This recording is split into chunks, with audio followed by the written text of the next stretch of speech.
Është nder I veçantë për mua që gjendem mes albanologëve dhe që kam nderin të mbaj këtë fjalë rasti. E them nder I veçantë nga që ju jeni ata që gjatë gjithë punës suaj shkencore merreni me pjesën më thelbësore të identitetit të popullit ton, që nga gjuha, letërsia, folklori, etnografia, këngët dhe gjithçka që kulturalisht ne na bën këta që jemi shqiptar. Këtu duhet theksuar se periudha e lindjes së albanologjisë përkon me periudhën e ndërgjegjësimit ton kombëtar.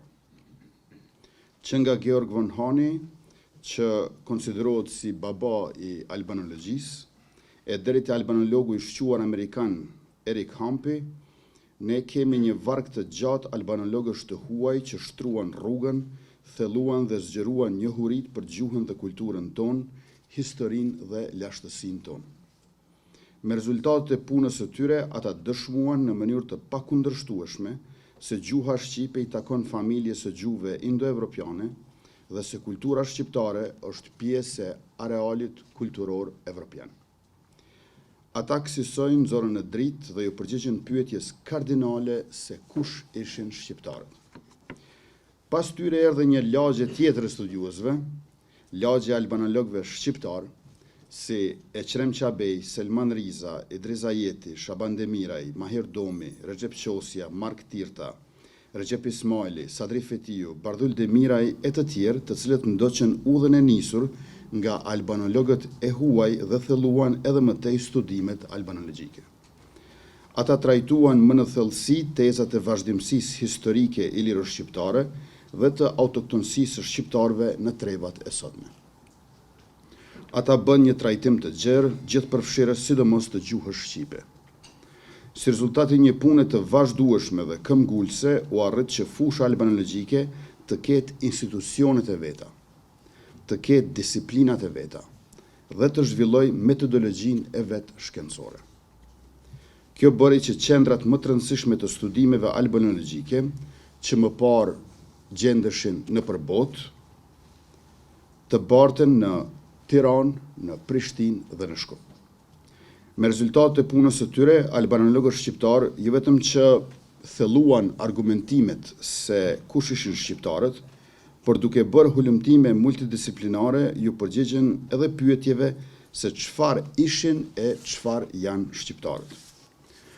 Mirë po, si të kaluarën, ashtu dhe sot, dijet albanologjike ballafaqohen me sfidat caktuara, qoftë kur bëhet fjalë për vazhdimsinë iliro-shqiptare, qoftë për autoktoninë e shqiptarëve në këto treva.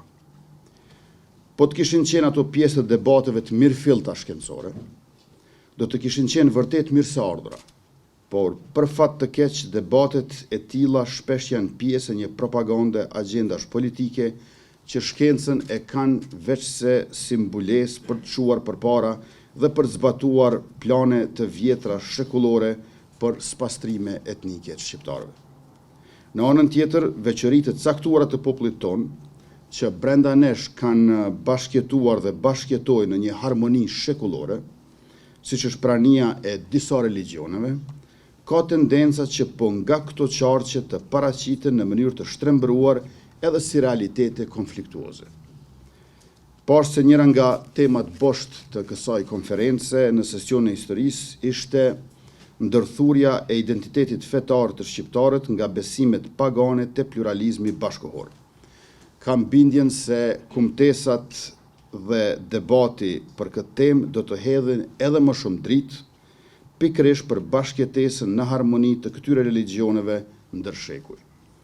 Shqiptarët në këtë pikë janë një shembull I rrallë dhe I mirë I kësaj bashkëjetese që buron jo nga imponimi institucional nga lart, por nga marrëdhëniet e krijuara spontane nga populli nga poshtë.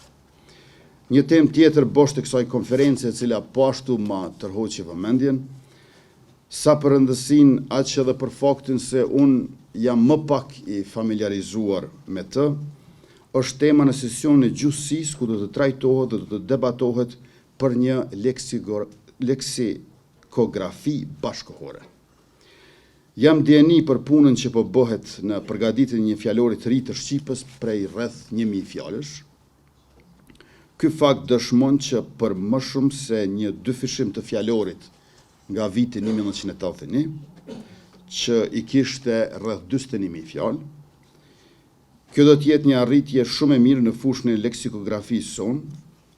Profesori Ekrem Çabej qysh herët pohonte se përgatitja e një fjalorit gjithëpërfshirës ishte një nga kushtet më të rëndësishme në themelet e një gjuhe standarde.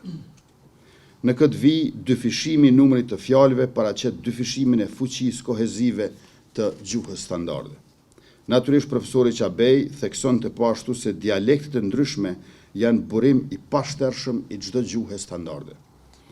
Kështu që vetë dyfishimi vëllimor i këtij fjalori nënkupton edhe një shtrirje më të gjerë horizontale gjeografike dhe një pasurim leksikor vertikal të thesarit të tij dialektikor. Një leksikografi bashkohore në këtë kohë digjitale nuk mund të paramendohet pa një trajtim të ri teorik të materialit gjuhësor për shkak të zhvillimeve të reja në të gjitha fushat shkencore.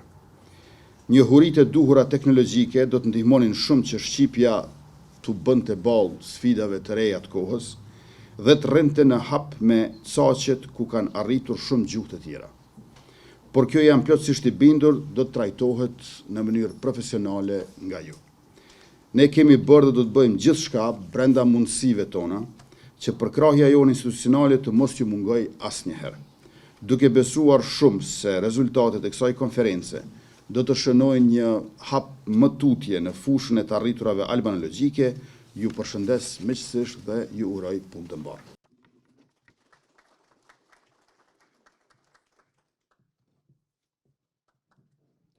Falenderojmë kryeministrin tonë.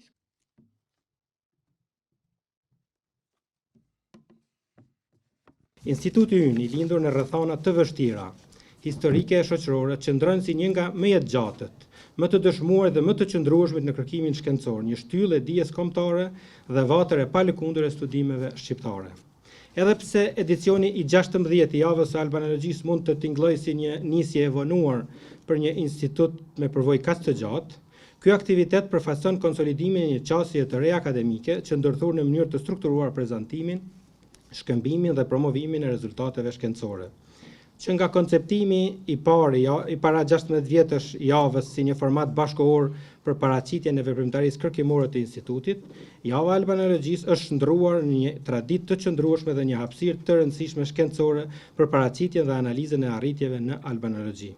Gjatë këtyre viteve janë trajtuar mbi 80 tema nga fusha të ndryshme me kontribute të çmuara nga studiues vendas dhe të huaj. Punimet botohen në 2 vëllime albanologji 1 dhe albanologji 2, që deri më tani përbën një fond prej 36 numrash të trashëgimisë shkencore të institutit. Në edicionin e sivjetëm, në kuadër të 5 sesioneve, sipas degëve përkatëse të institutit do të marrin pjesë 107 studiues nga vendi, rajoni dhe bota. Ky aktivitet i përvitshëm, i organizuar nga Instituti i Albanologjisë në Kosovë, nuk është thjesht një takim akademik. Është një akt për kushtimi, nderimi dhe vlerësimi ndaj trashëgimisë sonë të përbashkët kulturore, gjuhësore dhe historike. Është një thirrje ndaj kujtesës tonë kolektive dhe një nxitje për të avancuar në këto fusha në të ardhmen. Në këtë sallë sot janë mbledhur disa nga mendjet e ndritura të studimeve albanologjike nga Kosova, nga Shqipëria edhe nga viset e tjera shqiptare. Edhe kjo vetvetiu është një dëshmi se albanologjia është dhe duhet të mbetet një hapësirë e përbashkët kërkimi, dialogu dhe identiteti kombëtar. Edhe këtë vit organizimi i javës së albanologjisë në 5 seksione themelore të historisë, folkloristika dhe etnomuzikologjia, letërsia, etnologjia dhe gjuhësia, dëshmon për një qasje të gjerë, ndërdisiplinore dhe gjithëpërfshirëse në trajtimin e çështjeve të identitetit dhe trashëgimisë sonë kombëtare.